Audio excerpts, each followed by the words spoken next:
সেনাবাহিনী যে কত 600 জনের উপরে যে তাদের ক্যান্টনমেন্টে আশ্রয় নিয়েছিল এরকম একটা তালিকা যে প্রকাশ করেছিল, ওখানে কিন্তু বেশিরভাগই পুলিশ সদস্য। তো তারা কিভাবে করে ক্যান্টনমেন্টে গিয়ে আশ্রয় নিল সেটি কিন্তু তারা ব্যাখ্যা করেনি। আপনি দেখবেন ম্যাক্সিমাম সৈনিক দুটো লেভেল ছিল, একটা ছিল কিছু পুলিশ অফিসার, ওনারা পুলিশ হেডকোয়ার্টার থেকে আমি যতটুকু জানি সম্ভবত আইজিপি সহ হেলিকপ্টারে গিয়েছিলেন, সো তারা হেলিকপ্টারে সরাসরি এখানে ল্যান্ড করেছেন। আর বেশিরভাগ বিভিন্ন থানার সৈনিক, এরা কেউ কেউ ওই সেনাবাহিনীর প্রোটেকশনে বেরিয়ে এসেছে, কেউ নিজের মতো করে, কারণ সকলেরই ইউনিফর্ম পরা ছিল, রিস্ক ছিল তারা তাদের মধ্যে, এবং 600-র মধ্যে 500-র কাছাকাছি তো আমি দেখলাম যে পুলিশের সাধারণ কনস্টেবল লেভেলের লোকজন ছিল। আপনি দেখেন মাত্র কদিন আগে বিবিসি একটি রিপোর্ট করেছে আপনার বানিয়াচংয়ে একজন পুলিশ সদস্যকে জনতা দাবি করেছে যে তাদেরকে, আন্দোলনকারীরা দাবি করেছে তাদেরকে তাদের হাতে তুলে দিতে হবে। শেষ পর্যন্ত তার একটা পুলিশ সদস্যের নাম করেছে এবং তাকে তাদের হাতে সেনাবাহিনী তুলে দিয়েছে। Can you believe it? এই যে কি নাম, সন্তোষ রাইট, তাকে তো খুন করা হয় পরে।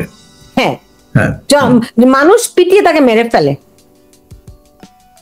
এবং সেনাবাহিনী তাদের এই এদের কাছে সেনাবাহিনী তুলে দেয়। এখন সেনাবাহিনী বিভিন্ন জায়গায় এরকম কম্প্রোমাইজ করেছে। এখন কম্প্রোমাইজটা না করলে, এখন কিভাবে কম্প্রোমাইজটা করেছে দেখেন, গোপালগঞ্জে তারা গুলি করে লোক মেরেছে 5 জন স্থানীয়। কিসের জন্য? তারা বলছে যে এনসিপি নেতাদের জীবন হুমকির মুখে ছিল, এবং সেটা বলছে যে তারা এনসিপির নেতাদের জীবন রক্ষার জন্য গুলি করেনি, যে কেউ হলেও তারা গুলি করত। কিন্তু আসল ঘটনা তো তা না। তারা তো বিভিন্ন অনেক জায়গায় তো তারা গুলি করেনি, আপনি যেই উদাহরণটা দিলেন। আমি যদি আরো খুব সুনির্দিষ্ট করে বলি যে সন্তোষ একজন হিন্দু পুলিশ সদস্য, এবং ওইখান থেকে মাইকে সন্তোষের নামই বলা হয়েছে, ওখানে আর কোনো হিন্দু পুলিশ সদস্য ছিল না, রাইট? তো এটি খুবই সিগনিফিকেন্ট। সেখানে সেনাবাহিনী এখানে যখন ঘোষণা করা হয় এই ডক্টর ইউনূসের জুলাই ঘোষণাপত্রে, যখন পুলিশ বাহিনীকে বাইরে রাখা হয় দায় মুক্তির বাইরে, কিন্তু সেনাবাহিনীকে মানে দায় মুক্তি দেওয়া এবং বলা হয় চূড়ান্ত পর্বে এসে তারা এখানে সমর্থন করেছিল, তখন এই পুলিশ হত্যার দায় কিন্তু সেনাবাহিনীর কাঁধে পড়ে। এটা কি অ্যাভয়েড করা যাবে? এখন সেটা ডিপেন্ড করবে যে যারা তদন্ত করবে, কেউ যদি ওই পজিশনে আসে তদন্ত করার জন্য, এবং তারা কেউ যদি সিদ্ধান্ত নেয় তদন্ত করবে, তাহলে তদন্তে তারা কি পাবে সেটা হলো কথা। মানে বিবিসি ডকুমেন্টারিতেও আমরা দেখলাম যে সেনা সদস্যরা চলে গেল এবং পুলিশ এক্সপোজড হয়ে গেল। পরে তারা ওই থানার পুলিশ কিন্তু আবার গিয়ে ওই সেনা ক্যাম্পে আশ্রয় নিয়েছিল। সেটাও আবার বিবিসি ডকুমেন্টারিতে বলছে যে তারা ওখানে একটা আশ্রয় নেয়, কিন্তু 6 জন রয়ে যায়। সো অন্যান্য জায়গায় কবে এই যে 44 জনের কথা বলছে পুলিশ সদর দপ্তর, এই 44 জনই কি ফাইনাল নাম্বার, না এর বাইরেও আরো অনেকে নিহত হয়েছিলেন? We don't know. এবং যে অনেকে বলে হাজার, কিন্তু তাদেরই বা কি প্রমাণ আছে? কোনো প্রমাণ নেই। সো এগুলা কেউ তদন্ত করবে কি সার্কামস্ট্যান্সেস, কবে এরা নিহত হয়েছিলেন। এই যে আন্দোলনের শুরুতে একটা ঘটনা ছিল উত্তরায়, বোধহয় 2 জন পুলিশকে মেরে ব্রিজ থেকে টাঙিয়ে দেওয়া হয়েছিল 19 জুলাই। তো অনেক আগে। এটা হচ্ছে সেনাবাহিনী মোতায়েন করার আগে। সেনাবাহিনী মোতায়েন করা হয়েছে 19 তারিখের পরে। সো ওইখানে কিন্তু পুলিশ হত্যাকাণ্ড কিন্তু তখন থেকেই শুরু হয়ে গেছে। সো প্রতিটা কেস যদি তদন্ত করে তাহলেই তারা বুঝতে পারবে যে তাদেরকে কি সার্কামস্ট্যান্সেসে হত্যা করা হয়েছিল, এবং এখানে ছাত্র জনতার আদৌ কোনো আত্মরক্ষার ব্যাপার ছিল কিনা। যদি আত্মরক্ষার ব্যাপার থাকে তাহলে এক জিনিস, কিন্তু কেউ যদি থানা আক্রমণ করে সেই থানার ভিতরে পাওয়া পুলিশকে পিটিয়ে হত্যা করে, তা সেটা তো আত্মরক্ষা হয় না। আপনি ওখানে গেছেনই হত্যার উদ্দেশ্যে। সো এটা ডিপেন্ড করবে যে তদন্ত কে করে, তদন্তে কি বেরিয়ে আসে, তারপরে যদি কেউ তদন্ত করে। আমার তো মনে হচ্ছে না যে আগামী 5 বছর এরকম কোনো তদন্ত হবে, আমার সেটা মনে হয় আনলেস যদি কেউ কোনো হিউম্যান রাইটস অর্গানাইজেশন যদি কোনো নিহত পুলিশ ফ্যামিলির পক্ষে কোনো মামলা দায়েরের চেষ্টা করে, মামলা যদি না হয়, তারপরে যদি তারা আন্তর্জাতিক আদালতে শরণাপন্ন হয়, সেটা আমাদের বিপদ হতে পারে। আরিফের থেকে আপনার কি মানে কেউ তদন্ত করবে? মানে সাবির ভাই বলতেছেন 5 বছরে হবে কিনা, তার মানে ডক্টর ইউনূস সরকার 5 বছর 50 বছর হবে করবে না। আমি আপনাকে বলি 71 সালে রাজাকারি করছিল, তাদেরকে ঝুলানো শুরু করছে 2013 সাল থেকে, ঠিক আছে? সো কত বছর পরে ডাজন্ট ম্যাটার। ইতিহাস শুনেন, আমার আপনার বয়স দিয়ে তো ইতিহাস হয় না। মানে আমার বয়স বেড়ে গেল বলে যে বাংলাদেশের ইতিহাস শেষ হয়ে যাবে, বিশ্বের ইতিহাস শেষ হয়ে যাবে, আমার জন্য কিছু আটকে থাকে না। তো তো এইগুলো তো হবে। মনে করেন যে 15ই আগস্ট 75 সালে বঙ্গবন্ধুকে হত্যা করা হয়েছে, তাই না? তারপরে আপনি চিন্তা করেন, পুরো বংশ নাই, আওয়ামী লীগই নাই, কিছুই নাই, দল নাই, 2 মহিলা আছে, মেয়ে, দুজনই হচ্ছে গৃহিণী, বিদেশে থাকে, ওই জার্মানি থেকে ইন্ডিয়াকে পালায় বসেছে। কে চিন্তা করছে বিচার হবে? ভাই ওই বিচার হয়েছে, এবং দেখেন সেই বিচার 96-এ এসে আওয়ামী লীগ করতে পারতেছে না, বিভিন্ন টেকনিক্যাল ঝামেলা, আবার ফিরত এসে তাদেরকে করতে হচ্ছে, বুঝছে না? তো আপনি এই রাজাকারদের বিচার, ঠিক আছে, আরে বাইরে তেজ এদের, মনে আছে আপনাদের? তো হয়েছে না? তো এটা হবে, এটা নিয়ে কোনো ধরনের মনে সন্দেহ রাখবেন না। আরিফ জেপ্তিক, আপনি দেখেন এই জুলাই, এই যে ঘোষণাপত্র যেটি দেওয়া হলো জুলাই ঘোষণাপত্র নামে, এখানে জুলাই আগস্টে যেই হত্যাকাণ্ডগুলো ঘটেছে সবগুলোকে এক ধরনের রাজনৈতিক এবং আইনি ভাবে বলা যেতে পারে, দুই দিক থেকেই যুক্তিসঙ্গত এবং বৈধভাবে আন্তর্জাতিক ভাবে বলা যেতে পারে যে স্বীকৃত বলে উল্লেখ করা হয়েছে। আপনি যদি পুরো জিনিসটা দেখেন এবং এটিকে যদি সংবিধানে তফসিলভুক্ত করা হয়, তাতে কি মানে আপনি বলেছেন অলরেডি, কিন্তু তারপর তাতে কি সবকিছু দায়মুক্ত হয়ে যাবে? বাংলাদেশের সংবিধান হচ্ছে গরিবের ভাবি। প্রত্যেক সরকার আসার পরে প্রথমে একটু সংবিধানটা ছিঁড়ে, এইবার যেটা হয়েছিল ডক্টর ইউনূসের একটা শখ হয়েছিল যে সবাই ছিঁড়ে কাটে কাটে, তা আমি আর ছিঁড়বো না, আমি পুরো জিনিস ফালা দিয়ে নতুন করে লিখবো। তো নতুন করে লেখার জন্য প্রথমে স্বাধীন মালিককে দায়িত্ব দেওয়া হয়েছিল, এবং স্বাধীন মালিক যেহেতু বুদ্ধিমান মানুষ, উনি একটা ইঙ্গিত দিয়েছে যে সরি মাফ করবেন, এই সংবিধান আসলে ছুড়ে ফেলে দেওয়ার মতো না, ইটস সো ব্যালেন্স একটা সংবিধান, আপনি পারবেন না। তো স্বাধীন মালিক খেলা থেকে আউট, নিয়ে আসা হয়েছে আলী রিয়াজকে। তো আলী রিয়াজ হচ্ছে খুব জ্ঞানী লোক, তো ইংরেজিতে লিখতে পারে, তো উনি এসে অনেকক্ষণ যুদ্ধ কুস্তি চুস্তি করে, এখন যা বোঝা যাচ্ছে যে এটা উনিও বুঝছে যে এটা আসলে ফেলে দেওয়াটা একটু কঠিন হয়ে যাচ্ছে, কারণ এটা আমাদের পূর্বপুরুষরা এমন ভাবে লিখেছেন, মানে আপনি কিছু করার নাই। তো আপাতত কি করবে, কাটা ছিঁড়া করতে হবে, কারণ প্রত্যেক সরকার এসে একবার করে কাটে, তো কাটার জন্য পৃষ্ঠা খুঁজে কাটারও বেশি কিছু পাওয়া যাচ্ছে না, তো ঠিক আছে 2-4 পাতা স্টিকার দিয়ে লাগায় দেন, এইটা হচ্ছে তাই। তো এটা আর কিছু না, সংবিধান বেচার আর কিছু করার নাই, আবার নতুন সরকার আসবে, আবার কিছুক্ষণ কাটবে, এইটাও ওর মধ্যে দিয়ে যাবে, এটা আমি মানে খুব গুরুত্ব দিয়ে দেখছি। এইবার হবে, আমি আপনাকে এই যে প্রোক্লামেশনের 2টা পেজ আছে, হ্যাঁ, ধরেন তর্কের খাতিরে ধরলাম, কথার কথা কালকে আওয়ামী লীগ পাওয়ারে আসলো, বা আওয়ামী লীগের যে তার মানে তার গ্রুপ থেকে পাওয়ার আসলো, তারা এসে সংবিধানে কি লিখবে? 2024 সালে ষড়যন্ত্র করিয়া মেটিকুলাস প্ল্যানের মাধ্যমে সাধারণ জনগণকে হত্যা করিয়া আমেরিকা বলবে না, আমেরিকার সবাই ডরায়, ওই বৈদেশিক শক্তির সহায়তায় ডক্টর ইউনূস এবং পাকিস্তানি রাজাকার গোষ্ঠী ক্ষমতা দখল করিয়াছিল। আমরা বাঙালি জনগণ স্বাধীন নির্বাচনের মাধ্যমে আসবো, মারামারি করে মাধ্যমে তাহাদেরকে উৎখাত করিলাম এবং তাহাদের কল্লা কাটিয়া ফেলিব বলে সিদ্ধান্ত নিলাম, সংবিধানে লাগাই দিলাম, কারণ আমার কাছে যথেষ্ট পরিমাণ এমপি আছে। তো কি হইল? সুতরাং এই জিনিসগুলো হচ্ছে কি, ওই শেষ পর্যন্ত যার হাতে বন্দুকের নল আছে, এখন ডক্টর ইউনূসের হাতে বন্দুকের নল আছে, উনি ওনার মতো সংবিধান লিখবেন। এর আগে আমরা দেখেছি প্রত্যেকবারই যেই আসছেন যার হাতে বন্দুক থাকে তিনি তার মতো করে লিখতে পারেন। এটাকে আসলে খুব মানে মহা আলোচনায় আনার মতো কিছু না, বাস্তবতাকে মানতে হবে। এই মুহূর্তে ডক্টর ইউনূসের হাতে ক্ষমতা, উনি যেভাবে ইচ্ছে সেভাবে এটাকে করতে পারেন। আমি এখানে একটা কথা বলি, যেহেতু এখানে সংবিধানের কথা হচ্ছে, যে আপনি যদি এই ইশতেহার প্রোক্লামেশনটা দেখেন, তার 3 নম্বরে কি আছে? 3 নম্বরে লেখা হয়েছে যে যেহেতু, আমি এটা পড়ছি এর থেকে, যেহেতু স্বাধীন বাংলাদেশে 1972 সালের সংবিধান প্রণয়ন পদ্ধতি এর কাঠামোগত দুর্বলতা ও অপপ্রয়োগের ফলে স্বাধীনতা পরবর্তী আওয়ামী লীগ সরকার মুক্তিযুদ্ধের জন আকাঙ্ক্ষা পূরণে ব্যর্থ হয়েছিল। অর্থাৎ আওয়ামী লীগের ব্যর্থতা তারা সংবিধানের উপর চাপিয়ে দিচ্ছে, কিন্তু যে ওটার প্রণয়ন পদ্ধতিতে ত্রুটি ছিল, উইচ ইজ টোটালি, এটা একেবারেই মিথ্যা কথা। তারপরে কাঠামোগত দুর্বলতা, তো স্বাধীন মালিক যেটা বলেছে এটা হচ্ছে গোল্ড স্ট্যান্ডার্ড সংবিধান, তো কিসের কাঠামোগত দুর্বলতা? অপপ্রয়োগ, হ্যাঁ আপনি বলতে পারেন যেটা অপপ্রয়োগ হয়েছে, অপপ্রয়োগ না, এটা যেটা করা হয়েছে সেটা সংশোধনী করে এটাকে দুর্বল করা হয়েছে। সো এটা কিন্তু শুরুতেই এই সংবিধানটাকে পচিয়ে দিচ্ছে, এবং তারা যে সংবিধানটাকে নাড়াচাড়া করছে সেটাকে জাস্টিফাই করার জন্য এইসব বেসিক্যালি মিথ্যা কথা অ্যাড করা হয়েছে এখানে। তো এখন আপনি 17 নম্বরটা যদি পড়েন একটু সাবির ভাই, 17 নম্বর পয়েন্টে যে যে কথাগুলি বলছে যে এই সংবিধানে মানে 17 নম্বর যেটি সামরিক বাহিনীকে তারা দায় মুক্তি দিয়েছে এবং ফলে একমাত্র আওয়ামী লীগ এবং পুলিশের মতো আইন শৃঙ্খলা বাহিনীকে বিচারের মুখোমুখি হতে হবে। আপনি যদি দেখেন এমনকি তাদের কেউ যদি হতাহত হয় তাদেরও বিচার করা যাবে না। এটি কি ডক্টর ইউনূস সামরিক সরকার এবং সামরিক বাহিনীর সমঝোতার ফলাফল কিনা? আপনি 17 নম্বর পয়েন্টে একটু যদি দেখেন। না, 17 নম্বর পয়েন্টে তো এটা বলা হচ্ছে না। 17 নম্বরে আপনার সামরিক বাহিনীকে দায়মুক্ত দেওয়া হয়েছে, আইন শৃঙ্খলা পুলিশ এবং আওয়ামী লীগ বাদে আর সব পক্ষকে এখানে দায়মুক্তি দেওয়া হয়েছে। দায়মুক্তি মানে কি বলছে? আন্দোলনের চূড়ান্ত পর্যায়ে সামরিক বাহিনীর সদস্যগণ জনগণের গণতান্ত্রিক লড়াইকে সমর্থন প্রদান করে, রাইট? তার মানে কি সামরিক বাহিনী কিন্তু তাইলে এই আন্দোলনকে সমর্থন দিয়েছে, রাইট?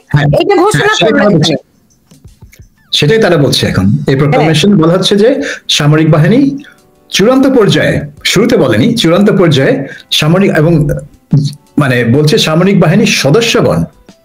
এখানে কিন্তু একটু ক্যাভিয়েট রাখছে, যেটা সদস্যগণ। আমি বলছি না যে সামরিক বাহিনীর নেতৃবৃন্দ, বা এখানে কিন্তু ওয়াকারুজ্জামানকে ইয়ে দেওয়া হচ্ছে না, দায়মুক্তি দেওয়া হচ্ছে না, সদস্যগণকে বলা হচ্ছে যে তারা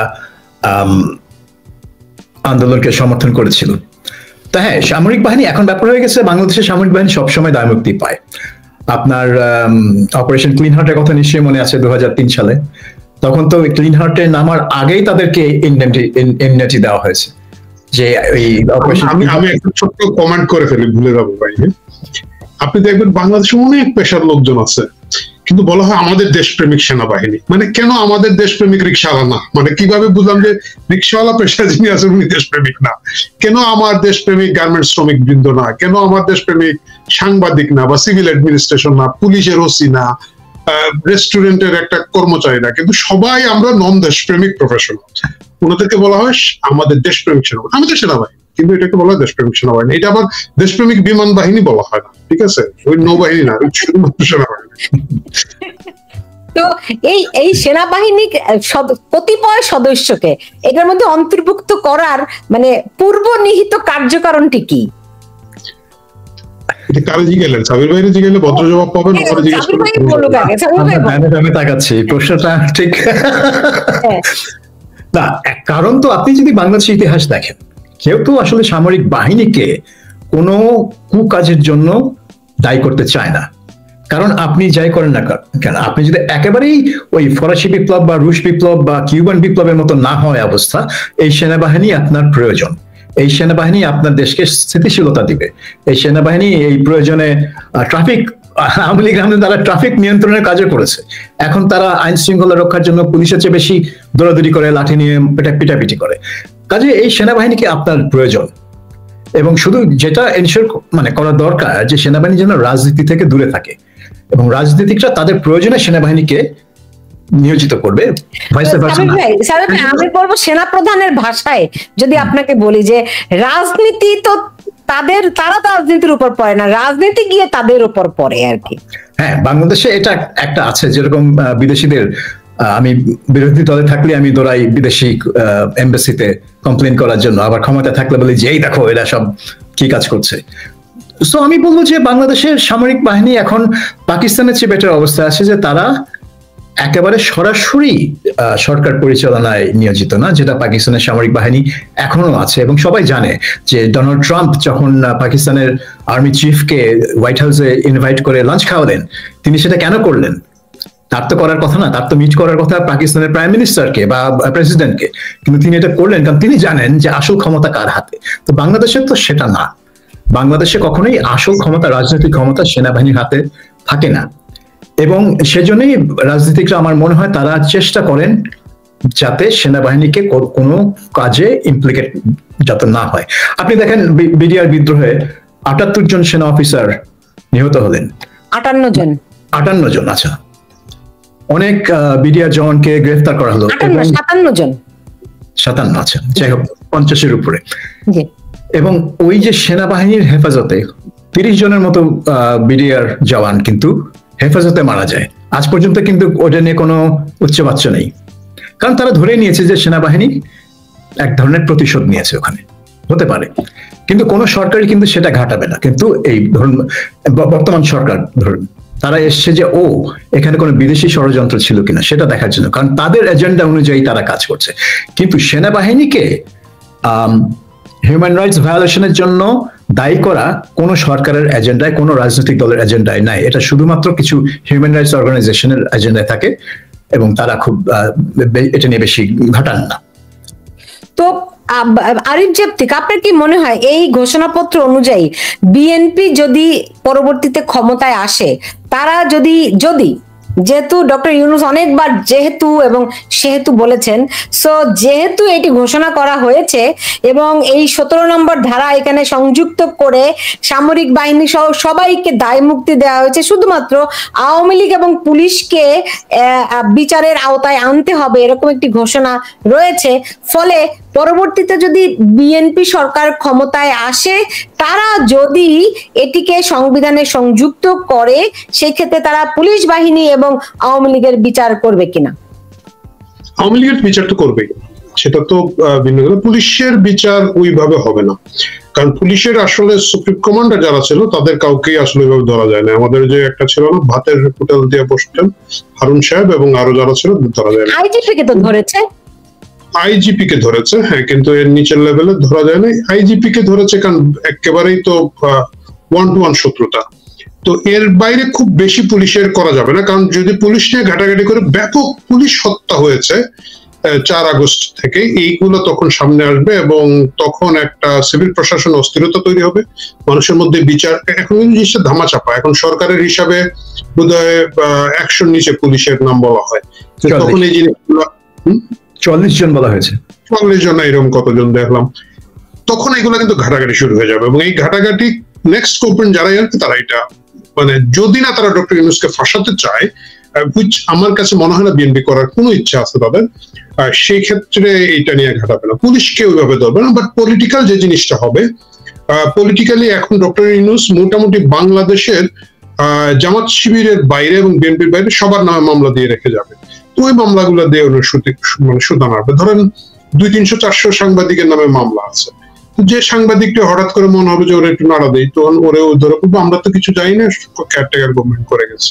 এর বাইরে আওয়ামী লীগের মামলাগুলো তারা চালাবে এবং এটা সংবিধানে নিয়েও আসবে বিএনপি। কারণ বিএনপি ওই যে এটা সাবির ভাই বললেন যে খন্দকার মুশতাকের এইটাকে কিন্তু বিএনপি, খন্দকার মুশতাক তো বিএনপির লোক ছিল না, কিন্তু এটা বিএনপির সাথে সাথে এন্ডোর্স করে সংবিধান নিয়ে এসেছে, এইটাও আনবে। কারণ আজকে তারা প্রতিক্রিয়া দেখিয়েছে যে তারা সন্তুষ্ট, ঘোষণাপত্রে সন্তুষ্ট না, ভাষণে সন্তুষ্ট। সুতরাং এটা তাদের এন্ডোর্সমেন্ট ছাড়া এত বড় ঘোষণা ডক্টর ইউনূস দেওয়ার কথা না। এখন সাবির ভাই, ধরেন এই প্রশ্নটি করাটা কতখানি সঙ্গত, তবু আমি প্রশ্নটি করতে চাই। সেটি হচ্ছে, ধরেন যে নির্মমভাবে পুলিশ বাহিনীকে হত্যা করা হয়েছে, আমি যদি ঘোষণাপত্রের দিকে তাকাই, তাহলে এই ঘোষণাপত্র অনুযায়ী যে সেনাবাহিনী চূড়ান্ত পর্বে এসে তাদেরকে এই আন্দোলনকে সমর্থন দিয়েছে, রাইট? তো সেই সমর্থনের কারণে সেনাবাহিনীকে আমরা নিষ্ক্রিয় অবস্থায় দেখেছি, তাই তো? ঠিক এই কারণেই এত পুলিশকে হত্যা করা সম্ভব হয়েছে? না, আমি বলবো যে পুলিশকে, সেনাবাহিনীর নিষ্ক্রিয়তার কারণে যে পুলিশকে হত্যা করা সম্ভব হয়েছে তা না। খালি একটা জায়গায় আপনি হয়তো যে বিবিসির যে ডকুমেন্টারি, যেটা নিয়ে আপনি একটা অনুষ্ঠান করেছিলেন, সেই ডকুমেন্টারিতে মূলত যাত্রাবাড়ি পুলিশ স্টেশনের ঘটনা দেখানো হয়েছিল এবং সেখানে একটা ক্লেম করা হয়েছিল যে যাত্রাবাড়ি পুলিশ স্টেশনের সামনে সেনাবাহিনীর সদস্যরা ছিলেন, একটা কর্ডন করেছিলেন জনতা এবং পুলিশের মাঝখানে। তো হুট করে কোনো কারণ ছাড়া বা কোনো কারণ না জানিয়ে পুলিশ, আর্মি সেখান থেকে চলে যায় এবং এই চলে যাওয়ার কারণ বিবিসি জানতে চেয়েছিল আর্মি হেডকোয়ার্টারে, কিন্তু কোনো উত্তর পায়নি। সো এটা একটা রহস্য রয়ে গেল, কেন তারা চলে গেল। ওই চলে যাওয়ার পরই কিন্তু এই আন্দোলনকারীরা অ্যাটাক করে এবং এই অ্যাটাকে 6 জন মারা যেত, ওই একটা ঘটনা। কিন্তু পুলিশ একটু সরি আমি ইন্টারাপ্ট করছি, আপনি শুধু যাত্রাবাড়িটা আমরা একটু একটু করে জানতে পারছি তাই না, একটু একটু করে বলছি এই কারণে ওই সময়টিতে পুরো বাংলাদেশে যা ঘটে গেছে তার আমরা আসলে 80% এখনো জানি না, আমরা হয়তো 20% জানি। হ্যাঁ, তো এটা শুধুমাত্র যাত্রাবাড়িতে হয়েছে তা কিন্তু নয়, আপনি সিরাজগঞ্জের ঘটনা দেখেন, আপনি অন্যান্য জায়গার ঘটনা দেখেন, এবং পরবর্তীতে যখন 32 নম্বর ভাঙা হয় এটা তো আমরা লাইভে দেখেছি সেনাবাহিনী আস্তে করে চলে যাচ্ছে, রাইট, যেগুলির কোনো উত্তর নাই, শুধুমাত্র যাত্রাবাড়িটা বললে আমার মনে হয় ভুল হয়। 32 নম্বরের উত্তর আছে, সিম্পল, সেটা হচ্ছে যে তারা সরকারের নির্দেশ পেয়েছে কিছু না করার জন্য। এক্স্যাক্টলি, তো তখন সেনাবাহিনীকে কে নির্দেশ দিয়েছিল? Volker Turk? না, দেখেন আর্মির যে সমস্যাটা সেটা হচ্ছে যে তারা কোনোভাবেই রাস্তায় মানে বিক্ষোভ দমন করার জন্য গুলি করতে রাজি না ছিল না। গোপালগঞ্জে গিয়ে সেই সিনারিও চেঞ্জ হয়ে গেল, তখন হয়ে গেল যে লোকজনের যান বাঁচাতে তাদেরকে গুলি করতে হলো, লিথাল ফায়ার, যেটা 5 জন মারা গেল। এবং এটা তারা দুবার ব্যাখ্যা করেছে, তাদেরকে এটা ব্যাখ্যা করতে হচ্ছে। কিন্তু এটা হতে পারে যে সারা দুনিয়া তাদের দিকে তাকিয়েছিল এই অগস্ট মাসে গত বছর, যে সেনাবাহিনী কি করে, কারণ ছাত্র জনতা চাচ্ছে শেখ হাসিনাকে পাওয়ার থেকে নামাতে। এখানে সেনাবাহিনী যদি একটা হত্যাযজ্ঞ চালায়, কারণ ওই সংখ্যক জনতাকে আটকাতে হলে একটা হত্যাযজ্ঞ হয়ে যেত, এখন সেনাবাহিনী সেই হত্যাযজ্ঞের দায় নিবে কেন? আমি যদি ওয়াকারুজ্জামানের জায়গায় থাকতাম আমি তো বলতাম যে নো, আমি এই দায়িত্ব নিতে চাই না, এটা একটা রাজনৈতিক সমস্যা, আপনার এখন প্রস্থানের সময় হয়ে গেছে, আপনি যান ভাই, আপনাকে নিরাপত্তা আমি দিব, বাট দ্যাটস ইট, ওইটুকুই। সো ওই দিক থেকে আমি বলবো যে সেনাবাহিনী যদি নিষ্ক্রিয় থেকেছিল তার নিজের স্বার্থে, এবং আমার মনে হয় দেশের সার্বিক স্বার্থেই সেনাবাহিনী নিষ্ক্রিয় ছিল, কারণ তখন সেনাবাহিনী সক্রিয় হলে অনেক অনেক বেশি লোক মারা যেত, এবং এটা কারোর জন্যই সুখকর হতো না। না, এমনও তো হতে পারতো, মানে আমরা কিসের বেসিসে বলছি যে অনেক অনেক লোক মারা যেত? আমাদের অভিজ্ঞতায় আমরা দেখি, আমার চেয়ে আপনার অভিজ্ঞতা আরো বেশি সাবির ভাই, সেনাবাহিনী যখন সক্রিয় থাকে তখন মানুষ ভয়, এটা একটা সেন্স অফ কি বলবো, এটা একটা পারসেপশন, আর মানে ল অ্যান্ড অর্ডার তো একটা সেন্স অফ পারসেপশন, রাইট? তো সেই দিক থেকে সেনাবাহিনী মাঠে সক্রিয় আছে, শুধুমাত্র এই সেন্সটুকুই তো মানুষকে নিবৃত করতো মারাত্মক ঘটনা ঘটাতে। সো আমরা কেন মনে করছি যে আরো বেশি হতাহতের ঘটনা ঘটতো? বিকজ যদি সেনাবাহিনীকে গুলি করতে হতো, সেনাবাহিনীকে মাঠে আছে মানে আপনি ধরে নিচ্ছেন যে সেনাবাহিনী যদি তাদের উপস্থিতি চাক আরো সক্রিয় রাখতো, তাহলে যে আন্দোলনকারী তারা নিজের থেকে সরে যেত। কিন্তু আমি বলবো যে ঘটনাবলী যেভাবে অগস্ট পর্যন্ত গেল, তারপর কিন্তু পাবলিকের সরে যাওয়ার আর কোনো কারণ ছিল বলে আমার মনে হয় না, কারণ অনেক লোক অলরেডি মারা গেছে, কিন্তু শত শত লোক অলরেডি মারা গেছে, তারপরে কিন্তু পাবলিক কিন্তু সরছে না রাস্তা থেকে। সো সেনাবাহিনী দেখলেই যে ভয় তারা সরে যাবে, বা সেনাবাহিনীর মধ্যে একটা সক্রিয়তার ভাব দেখলে যে তারা সরে যাবে, বা আর্মি হেডকোয়ার্টার থেকে যদি তাদের নেতাদের একটা মেসেজ দেওয়া হতো যে তোমরা যদি সরে না যাও আমরা কিন্তু গুলি করব, তাহলে যে পাবলিক সরে যেত, আমার মনে হয় ওটা একটা বড় গ্যাম্বল হতো। আপনার কাছে কি মনে হয়? আমার কাছে উল্টা মনে হয়, আমার কাছে মনে হয়েছে সেনাবাহিনী এখানে প্রথমে ডেপ্লয় করে তারপরে সরানোই হয়েছে সিগন্যাল দেওয়ার জন্য আমরা চলে গেলাম তোরা মাঠ। তো কেন হয় আপনি রিসেন্টলি দেখবেন, যেটাকে আবার ওই যে সেনাবাহিনী থেকে প্রতিবাদও দেওয়া হয়েছে, একটা গোপন কাগজ বেরিয়ে গিয়েছিল সোশ্যাল মিডিয়ায়, যে পুলিশের সাথে কোথায় কোথায় গত কত বছর ধরে উত্তেজনা হয়েছে সেনাবাহিনীর, এইটা কিন্তু সেনাবাহিনী হিসাবে রেখেছে। তো অনেকটা হচ্ছে যে জামাত শিবিরের সাথী এবং কর্মী হইলে খাতার মধ্যে লিখে রাখে কবে আমি ক্লাস 8 এ গালি দিয়েছিলাম, ও পারলে এখন কুবাবে, কারণ জামাতের খাতায় লেখা আছে এগুলো, ক্লাস 8 এ থাকতে আমার ও মুখে বোকা দিয়েছিল। এইভাবে এই রেকর্ড গুলো রাখা আছে। এইগুলো হচ্ছে খুব ইন্টারেস্টিং সিগন্যাল দেওয়া, মানে হচ্ছে কি, ধরেন 32 নম্বরে কি হতো, বাইরে সেনাবাহিনী দাঁড়িয়ে আছে, লোকজনের একটা জোশ একটা সময় কমে যায়। সাবির ভাইয়ের সাথে আমি এখানে দ্বিমত করছি, যেটা হচ্ছে 5ই আগস্ট শেখ হাসিনা চলে যাওয়ার আগ পর্যন্ত যে ঘটনা সেটা ডিফারেন্ট। আমরা সেই রাস্তায় মারামারি করার অভিজ্ঞতা আমাদের আছে, দেখার অভিজ্ঞতা আমাদের আছে। তখন হচ্ছে মরি বাঁচি যা হচ্ছে, যখন কারণ হচ্ছে আমার ভাইকে মারা হয়েছে, আমার অমুককে মারা হয়েছে, সেই ইমোশনটা আমি রেসপেক্ট করি। আপনি যখন একটা বিজয় চলে আসে তখন একদিনের টায়ার্ডনেস আছে, শরীর ছেড়ে দেয়, একটা মানে কান্না আসে, ক্লান্তি আসে, তখন মনে হয় হ্যাঁ পুলিশ মারবো। কিন্তু ওই সময় যদি সেনাবাহিনী, বেশ কিছু জায়গায় আমি ক্লিপ দেখেছি যেখানে সেনাবাহিনী বাড্ডায় সেভ করেছেন, বা 2-1 জায়গায় আমি দেখেছি ওনারা কিন্তু সেভ করেছেন। আমি একজন অফিসার, আমি ক্লিপটা কোথায় আছে এখন আর বলতে পারবো না, গত বছর দেখেছি, উনি অনেক বুঝিয়ে বলছেন যে আপনারা চলে যান আর করেন না, কিন্তু শেষ পর্যন্ত যদি আপনারা থানায় ঢোকেন আমার দেহের উপর দিয়ে ঢুকতে হবে, কারণ হচ্ছে আমার দায়িত্ব এদেরকে সেভ করা। তো কিছু কিছু জায়গায় ইন্ডিভিজুয়াল অফিসাররা বোল্ড লিডারশিপ দেখিয়েছেন, বাট আমার কাছে মনে হয় আলটিমেটলি সেনাবাহিনী আসলে খুব একটা গা লাগায় নাই, কে মন না মনে। এর চেয়ে দুর্বল সেনা লিডারশিপ আমি আমার জীবদ্দশা বাংলাদেশে দেখি নাই। এটা আমাকে মেনে নিতে হচ্ছে। জি, মানে যখন ডক্টর ওয়াকার বলছিলেন যে আমি দায়িত্ব নিলাম, তারপরে উনি দায়িত্ব নিয়েছেন, এইটা অনেকটা আপনাদের মনে আছে দিল্লিতে 3 দিন ধরে খুনাখুনি হচ্ছিল ওই সময়, তাই না, মোগল আমলে, যে তলোয়ার যতক্ষণ খোলা থাকবে ততক্ষণ হামলা হবে। তো আমার কাছে এই ধরনের একটা কাহিনী মনে হয়েছে। যাই হোক, এগুলো আসলে ইতিহাস আগামীতে বিবেচনা করবে, টু আর্লি টু কমেন্ট।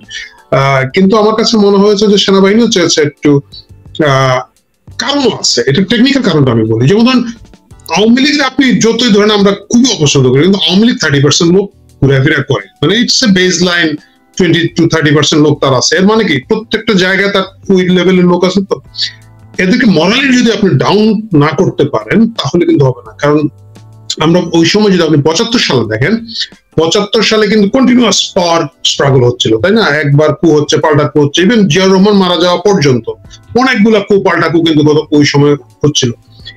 এই জায়গায় মরালি ডাউন করার জন্য ভিজিবল কিছু জিনিস দরকার ছিল, গণভবনে হামলার দরকার ছিল, যদি সম্ভবত কিছু আওয়ামী লীগের বড় বড় নেতাকে ধরে ঝুলাই দেওয়ার দরকার ছিল। মানে ওই টেনশন, ওই স্ট্রেস, ওই প্ল্যানটা ছিল তাদের। সামহাও এটা করতে পারে না, কিন্তু ওই সিগন্যাল থেকে আমার কাছে মনে হয়েছে যে পুলিশ হত্যায় যথাযথ পদক্ষেপ সেনাবাহিনী নেয় নাই।